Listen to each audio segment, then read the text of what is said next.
For as long as I've been in the mortgage industry, we have always pulled FICO scores for applicants. That is about to change. The director of FHFA, Bill Pulte, just announced that we are now able to use Vantage scores to qualify home buyers. You may be familiar with the Vantage score already. If you log into online banking or your credit card apps and see a credit score displayed, there's a good chance that that's a Vantage score, which is a different scoring model and a different algorithm than what FICO uses. And this is the reason why it's not uncommon for me to pull a different score from what the consumer sees on their phone. And again, the reason for this is because it's a different model, different algorithm.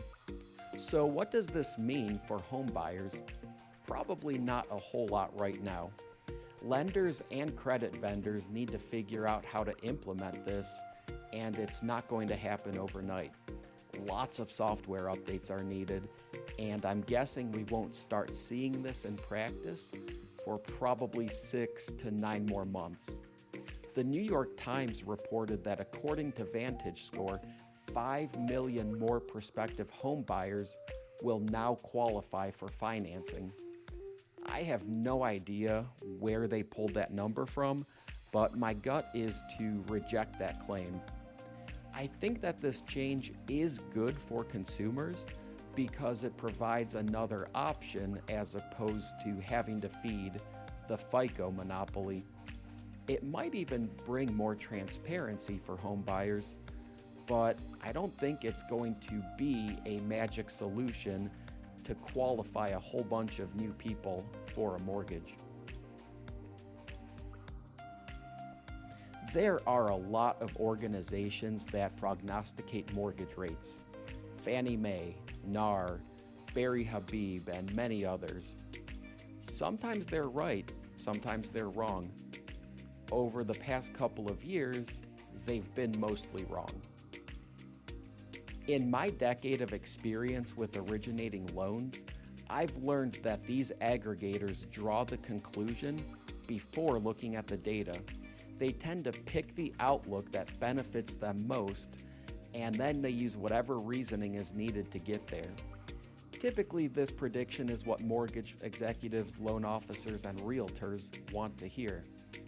The type of info that they can use and share in order to convince consumers to behave in the way that will make them the most money and keep the wheels moving, revenue flowing in, and people buying and selling houses. The answers that mortgage people are willing to pay for in order to hear what they want to hear, basically. I'll keep saying this until I'm blue in the face. The best time to buy or sell a home is when you are ready. Property taxes have been a big topic of conversation around Wilmington this year. Assessed values are up big, but New Hanover County slashed their tax rate, and it is now the second lowest out of all 100 counties in North Carolina. So for everybody who has been wondering what their new property tax bill is going to look like, final numbers are in. I checked it out myself, and despite my home being valued 57% higher this year, my taxes are only up about 10%. That's all for now. Thanks for watching.